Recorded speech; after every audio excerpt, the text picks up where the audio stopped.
कट्ठे पे रजिस्ट्री हो ही नहीं सकती। अब वो हालात नहीं रहे, कराची जैसा हाल होने से बचाना है तो इनको गिराना जरूरी हो गया है। ऑपरेशन जो है जब तक हम मुकम्मल तजावुज़ात से पाक नहीं कर देते जारी रहेगा। हाई कोर्ट का फैसला है कि उसको गिराया जाए, पेशावर के कट्ठे को खोला जाए। मेरा नाम मोहम्मद दाऊद सलीमी है, मैं असिस्टेंट कमिश्नर पेशावर सिटी हूँ।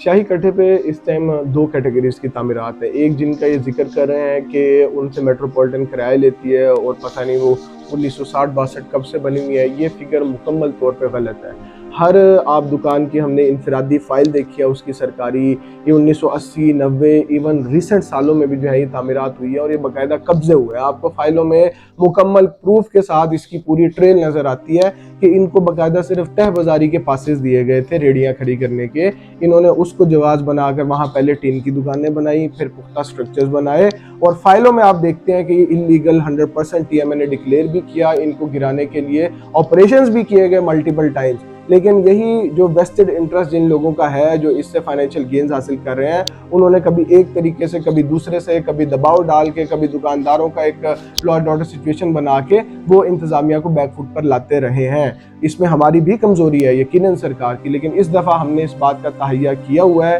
कि अब वो हालात नहीं रहे। अब आबादी बहुत बढ़ गई है, पानी का फ्लो बहुत बढ़ गया है और अगर हमने पेशावर को जो है वो बिल्कुल आप देखें कि कराची जैसा हाल होने से बचाना है तो इनको गिराना ज़रूरी हो गया है।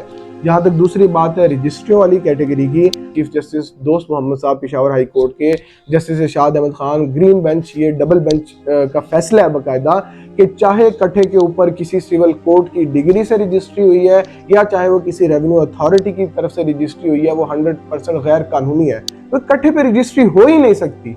ये इन्होंने बोगस तरीके से इलीगल मींस को यूज करते हुए, अभी तो रजिस्ट्रियों की भी हम वेरिफिकेशन देखेंगे कि वो है कि नहीं है, लेकिन ये कि आया अगर इलीगल तरीके से एक चीज करके उन्होंने की है तो उस पर मुकम्मल हाई कोर्ट का फैसला है कि उसको गिराया जाए, पेशावर के कट्ठे को खोला जाए, इसकी खूबसूरती को बहाल किया जाए, क्योंकि अब जो है वो हालात नहीं रहे जैसा कि मैं जिक्र कर चुका हूँ। और ये सारी चीजें अब से नहीं, ये 6 महीने से हम प्लानिंग कर रहे हैं, ये चल रहा है।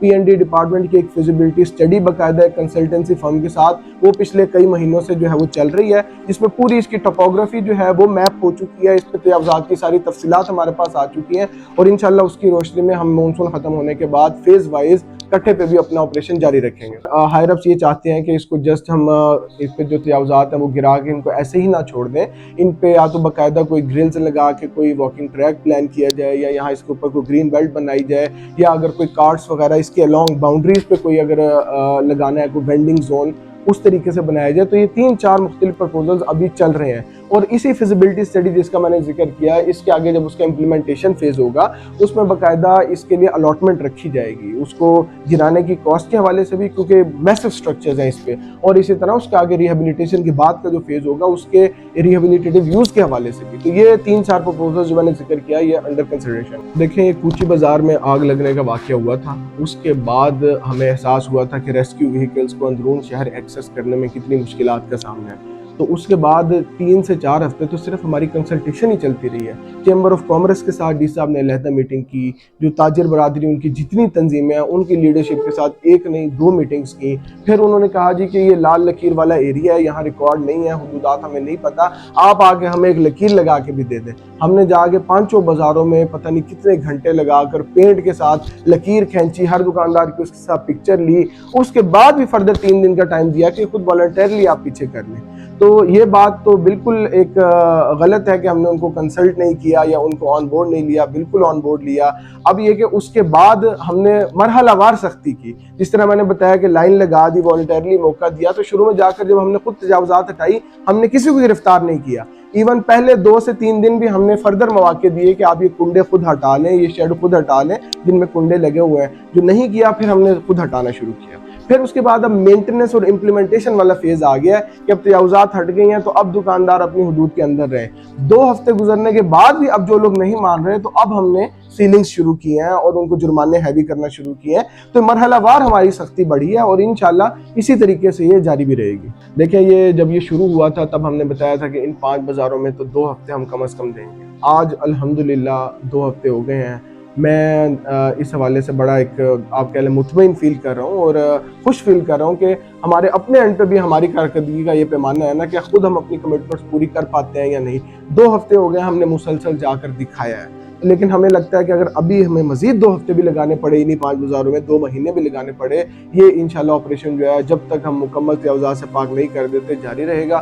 ताजरों को मेरा ये पैगाम है कि ये इस बाज़ारों के खुले होने में आप लोगों का ही फ़ायदा है। आपकी सेल्स बढ़ेंगी, आवाम को जब फुटपाथ पे चलने की जगह मैसर आएगी, उन्हें वहाँ पे एक माहौल ऐसा मिलेगा, घुटन ज़दा माहौल ना हो जो, जहाँ आके वो सेफ फील करते हुए आज़ादी के साथ मूवमेंट कर सकें, तो तभी आपकी सेल्स भी इंक्रीज होंगी। लेकिन जो आप वेस्टेड इंटरेस्ट हैं, जो कुछ शरपसंद अनासिर हैं जिनके इंटरेस्ट हिट हो रहे हैं इस ऑपरेशन से या अच्छा इकट्ठे वाले से, वो ये नहीं चाहते कि ये ऑपरेशन कामयाब हो, तो आपने ऐसे शरपसंद अनासिर को भी अपनी सफ़ों से साइड पे करना है। और एज ए ताजिर कम्युनिटी अगर आप हमारे साथ ताउन करके चलेंगे तो मेरे ख्याल में इस शहर का, ताजिर बरादरी का और आवाम का ही फ़ायदा है, इसमें और किसी बंदे का फ़ायदा नहीं है। Thank you ji.